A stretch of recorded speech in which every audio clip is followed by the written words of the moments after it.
Hello and welcome to My Summer with Superman. My name is Alaisdair, your host for this podcast. Now, this is not the official first episode. This is a super surprise little sneak peek. A brand new trailer for James Gunn's Superman dropped today. I was fortunate enough to be talking to two guests that are coming in for the Snyderverse portion of the series. We all had watched the trailer and we all had a lot of thoughts. So I thought, what a great thing to just grab their thoughts, snip it on in, and make sure that you jump onto YouTube and watch this trailer for James Gunn's Superman. Tickets are on sale right now, so make sure you grab them. It has already become the #1 most pre-sold movie for 2025.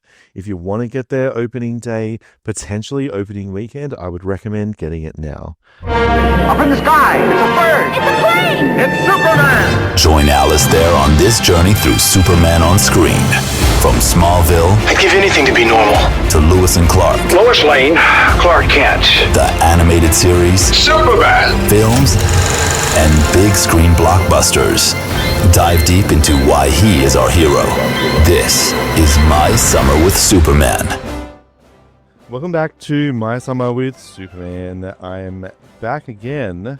Carlo is back from This Is Film. Hello.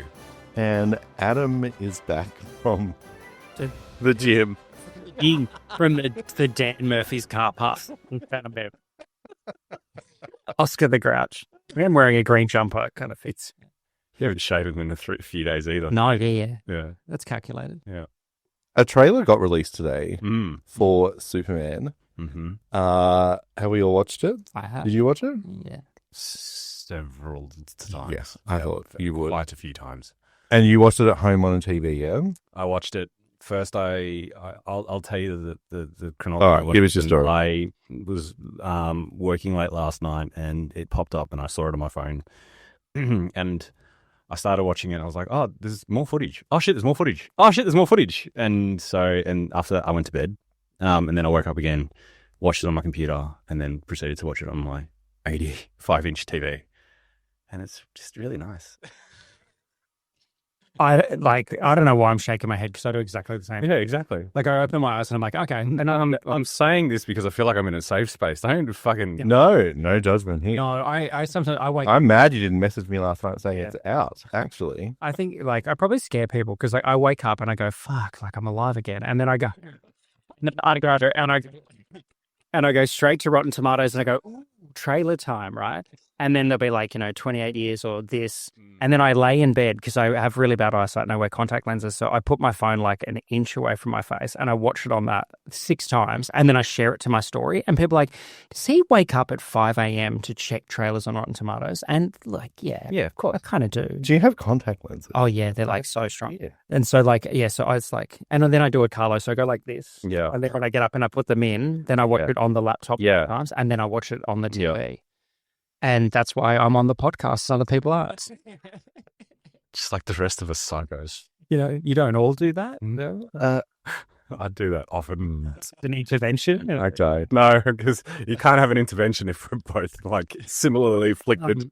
You know, Kit Laser, the movie's a therapy guy. Yeah. Yeah, he said the other day, he's like, I don't watch trailers, right? And I'm like, how the fuck, right, can you be a movie critic and you go to screenings? Because everyone... To be fair, I have heard this more than not. Actually, I saw watching a stream today with some film pundits, and they were like, I've been watching film trailers less and less, particularly for films that are franchises. But what if you're already seated for something? How do you do it? 2 writers in Brisbane do not watch trailers. They walk into the screenings. They have the timing down to miss anything. Really? But then you'd be a neck breaker. The only ones they watch are the ones that the studio force them to for interviewing or, writing out. I'm like, what are you, Guantanamo yourself during the screening? What are you doing? How you not, because now and then I go, man, I have seen this Morbius trailer 97 times, right? I think I did lose count many times. I think I've got that second Sinners trailer memorized. Yeah, same. Everything, and I get excited about seeing them, but just when someone said, I review films and I don't watch trailers, I'm like, I call bullshit here because I see trailers all the time. Nah, people do. No. There's a way to do it. And they're in Brisbane, so their screenings aren't full, so it's easy. All right. Just walk and get a seat. It's a two-critic town. Really? You know, yeah. But true. So what do we think of the trailer? Let's start with you because I know you have a million thoughts. I am elated, and one of the things that I couldn't help thinking was that after I watched it, I was like, "This is a."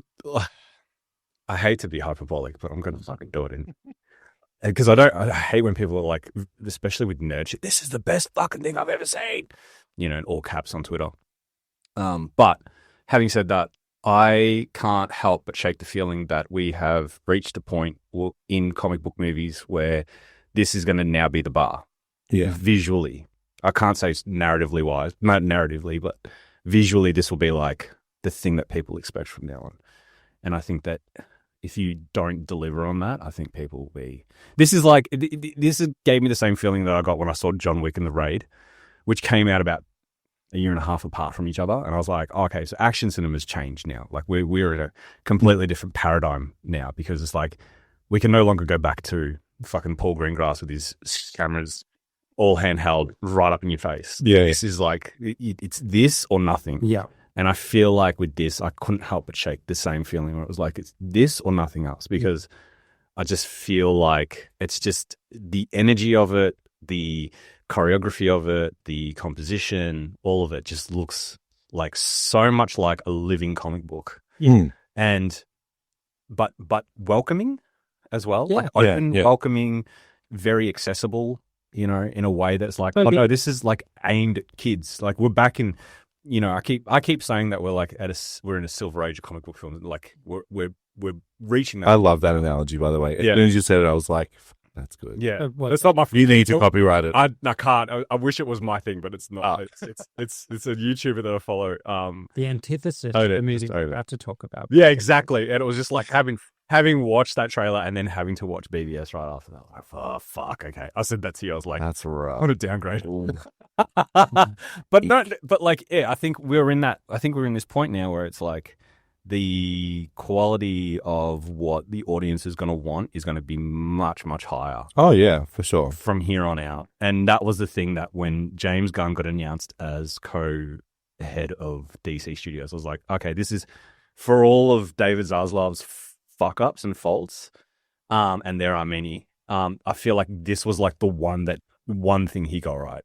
And that is having a writer as the head of a studio who loves the source material, and doesn't like he has a certain level of preparation and quality control. You yield stuff like this. So I feel like we've hit a point now where it's like, yeah, the audience is now going to expect shit like this. In the same way that like at one point in time, everyone expected all the movies to be like The Dark Knight. I think that what Gunn's doing here, and this is just my layperson's kind of opinion on it, is very interesting. Exactly what you're saying there, Carlo, is like the untethering of kind of the physical realm, because it is so CGI heavy, like, and the dude can fly. So, fuck physics. You can do whatever you want. And so it's got, kind of like a Incredibles type like vibe to it in a regard. But I think what Gunn's doing, to me at least, what I thought was interesting is that there's all this kind of like cool minutiae and world building things that I'm just getting glimpses of. I don't have to know what those things are. Like, so fanboys will go, oh, dude, like, well, because what are those Kryptonian robots that are helping? I don't know what they are. You do. Which ones? The ones that... You're talking about the ones that are fortress? Yeah. This is Fortress of Solitude. It's like of solace. The drinking motor oil. Yes. It's like the AI inside the ship that here to the... So simultaneously, like a fanboy can go, dude, like this, like the Kryptonian robots, but just like a civilian could go, that kind of looks cool. Like, there's something interesting visually going on here. Like, I don't know who Nathan Fillion's playing, but like all of the little things in it, it wasn't just fan servicey. I was like, man, this looks really dynamic and looks cool. Like it feels lived in a way. Yeah. And it feels like it's not afraid to be a comic book movie. Why is this trailer so much better than the other ones that we got before? Because I think it fleshes out what we've already seen. Okay. So we've seen clips of things, whereas this gives an extended... It doesn't give us new footage, it just extends what we've already seen. Yeah. It's interesting because, like, I was thinking about when Batman v Superman got released, and there was that one trailer, like maybe a month or two before the release of the film, and it was just Batman absolutely annihilating a warehouse full of dudes. And I remember people going absolutely sick for it. And I was one of them. I remember being like, fuck yes, this is the Batman I've always wanted. This kind of feels like that, in that it's giving the audience a lot of something they didn't realize they wanted. Yeah. That way. I think the Crypto team-up fight, I was not expecting this. I was not expecting that either. And the knocked out teeth is a choice. Yeah. It feels very James Gunn. Yes, 100%. Absolutely. He's been fucking with this visual style ever since Guardians 2. Like, Yeah. worked with the same cinematographer. It feels like Guardians 3 to me. Very Guardians 3. It was in the best way. Yeah. Yeah. Yeah, like some of his like long take one-ers, like that one in Guardians 3 is so sick, like in the hallway. And and everyone gets a little action beat all like stitched together. I was like, yeah. That's a real kind of punk rock moment for me. And but it all speaks to like his confidence in his own visual language. Yeah. And wanting to push as much as he possibly can, because he originally worked with Ben Davis, who is like a veteran Marvel cinematographer. And then he ended up with Henry Brahms and Guardians in Volume 2, and that is who his cinematographer has been ever since. Yeah. And he hasn't, and all he's really done with Brahms is just really just kind of push the boundaries of what he can possibly do. And Brahms seems like the kind of guy who really loves a wide angle lens. I think too that like there's a bit of a like media literacy, visual fidelity element where you go, we're now untethered to reality. So I know it doesn't look 100% real, but it looks sick and you can buy it. Like I call it like the Spider-Man 2 effect. Like, you know, when they're falling on the side of the building, you're like, look, I know these two are composites, but they're punching the shit out of each other. So this kind of... And the cameras were... and you kind of go, I'm now in a different realm of cinema. Like, that's fine. Like, and this seems to be doing that in a cool way. My hope with this is that like the people making Spider-Man Brand New Day look at that trailer and just be like, okay, well, we've got to fucking start again. Because if we don't like do something that kind of meets that moment, or like at least try to like, you know, get to that level, then fuck everything else. The shot where he's holding the building and we go through the car with the family in it is like, or just, I don't think I've seen that before. Or just the sort of the energy of just him flying, you know, like just flying and then like, you know, darting the laser in. Yeah, that's Yeah, that was high. Guys, I'm 12. Energy. Yeah, right. And even like Metropolis itself, it doesn't look like New York. It doesn't look like anything in Marvel. It looks like, you know, what Metropolis is meant to be, like a cosmopolitan, technologically advanced city. That word. It looks like that. So yeah, I can't wait. Yeah, he's definitely borrowed a lot. Because you and I had that conversation about. Yeah. What's it based on? You said to me, you said you figured out the storyline, and I was like, yeah, just go read All Star Superman. Yeah, which was I think it was Grant Morrison. Yeah, and and that is very much like a.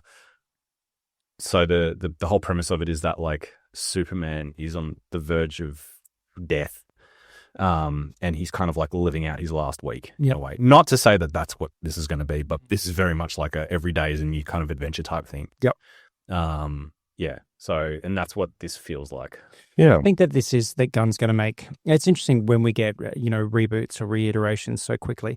Now then people go, man, like, you know, we don't have to show Uncle Ben die. We don't have to, like, we can go in media res. Like, you know, he's already with, you know, he's a Daily Planet. Like, you know, there's an assumption here that you know what you're getting. I mean, they're doing that with Fantastic Four as well, you know, and they did that with Spider-Man and they didn't, you know, the Tom Holland. Are they trying to turn, I saw Pedro putting up, I think, like a bit of a joint poster. Do you think they're trying to do a Barbenheimer thing here with those two? I don't know. They're far enough apart that I think it'll be okay. Sure. And I think so the pre-sale went up today for Superman and it overtook Fantastic Four as like the most advanced tickets sold in 2025. And Fantastic Four had that title up until this morning. Yeah. So I think there's room for both. Both, totally. And they're both so different. Yeah. In audience and appeal. Superman's not really long, is it, though? Like 2 hours. 2 hours. I think you said like 2 hours. Yeah, 9 minutes. Yeah. Okay, not 3 hours. Like no, extended. Fantastic Four is 2 hours and 10 minutes. Yeah. And look, Barbenheimer, Barbenheimer is not the same thing because Barbenheimer is Barbie and Oppenheimer, two opposite. Yes. So, these are released on the same day. Yeah, it's like Lilo and Stitch and Final Reckoning. And Final Reckoning. Yeah. Yes. You can do that. You can do that. And they did. And they made a lot of money. But yeah, I did notice someone commented, I think, on It was- your it's a friend. status or someone's about that, saying, "Oh yeah, it'll be the new Batman." I'm like, it's not even close. Superman Batman. No, it is the same thing, and they're almost. What's interesting about it is that they're two films that are are being made from a place of love. Yeah, Yeah. Like yeah. a place for deep reverence for the source material. Like, so having like a piece of original recipe and then a zinger, that's not that impressive. No. Like, yeah, dude, you're in the same restaurant. Like, Yeah. And they both have like a really distinct visual style that Yeah. not like anything we've seen. Not like their previous iterations of even their own franchises as well. Yeah. You know, so I think, oh, fuck, man. So you've got your All-Star Superman theory. Right. I'll tell you my theory. Yeah, go on. All right. So I did read James Gunn confirm that they're referred to as metahumans. Mm-hmm. And that's why we have Hawkgirl, Green Lantern, Mr. Terrific there. Mm-hmm. My theory is that Maxwell Lord not controls, but has his own JSA-ish with Hawkgirl, Mr. Terrific, Guy Gardner. Is it the Justice Gang? That's what it is. No, but the JG on the side of the building was Justice Gang, I think. Isn't it? Yeah. Okay, there you go. And they are not happy they can't control Superman. And what he does, destruction he causes. He goes international. I think we saw in a trailer, they're like, did you ask permission? Yeah. That Like- second trailer where she's like, did you inform the president? He's like, no. Right, so much. Do you know, I read someone say, why is Lois so angry? And why is she like butting her nose in? I'm like, have you met a fucking Jew? Yeah, see, and this is the thing that like really Have you read Lois in the comic? Yeah, exactly. She's just as formidable as he is. If you read, there's a chapter in All Star Superman where Kal-El's like he's dying, he's and all this sort of stuff, and he's trying to tell Lois that actually no, I am in fact me and Clark Kent are one and the same person. She just does not believe him. She just refuses to believe. Like, she just can't wrap her head around the idea that Clark and Superman are the same person. And it's so funny because, like, the whole time it's just like she's just being very, very resistant and very, very combative. And that is something that you can see taken, like, that kind of character trait taken away here, which I just find really fucking cool. Yeah. Because we just haven't seen that. I don't remember the last time we saw that. You know, in and even in BVS and Man of Steel, where they try for that, and then it kind of just like devolves. Just give up. Yeah. Kind of just give up. Yeah. Yeah. So back to the theory. So something happens which I don't know, so I'm not going to theorize what's going to happen. But they come around to him. We saw today Lex saying, "Who raised you?" So I think he'll go after Mara and Clark Kent. Who raised you? I'll kill them too. So I'm pretty sure that's going to happen, if we see it or not. Yeah. And he's going after Lois. So she might get kidnapped, maybe. Yeah. We did see her flying a spaceship. Yeah. The Mr. Terrific spaceship, I think. Okay, cool. Because I did not know what that I was. think that's Mr. Terrific's. It looked cool. It looks very cool. But no idea. Yeah. And I think I had to put subtitles on to hear what Guy Gardner said to Superman Just make in you that move. Make you move. Make Big You Blue. Move, Big Blue. And when I read it, I did cry. Big puff. And All right, I cried too. I'm pretty sure that they come around when they realize that Lex is actually with Maxwell Lord. Yeah, and then that may follow on into Peacemaker and stuff like that, because he does show up in Maxwell Lord does show up. Yeah, but I have a feeling that Peacemaker might be set before Superman. Yeah, possibly. Because you might be onto something. I mean, it's interesting thematically because Gunn has said in previous interviews that he has been wanting to play with the idea of what it means to be like good but like old fashioned. You know, like you know, in a way that like people kind of don't understand. Like a trad wife? Like Sorry. I just want to say I had like a dozen jokes just hit my head all at once, and none of them were like good enough. This is the Daily Wire Superman, right? Yeah, yes. So Superman's All right, that is You've just activated like 10% of the audience who are about to leave a shit ton of angry comments. so that's the Superman Get Your Tickets trailer out today. That was our breakdown of the brand new Superman Get Your Tickets trailer. As I said, the link to the YouTube video will be in the show notes below, and you can catch the official first episode of My Summer with Superman releasing next week. Thank you so much to everyone who's been involved with this podcast. Thank you to Carlo and Adam for taking your time to come and chat with me. Very, very excited to explore Superman and Clark Kent. I would love to hear what Superman means to you. So you can send me an email, send me a tweet, send me a message. My name is Alaisdair. All the links will be in the show notes below. I would love to hear what Superman means to you. Up in the sky, it's a bird. It's a plane. It's Superman. Join Alaisdair on this journey through Superman on screen. From Smallville I'd give anything to be normal. to Lois and Clark, Lois Lane, Clark Kent. the animated series, Superman. films, and big screen blockbusters. Dive deep into why he is our hero. This is My Summer with Superman.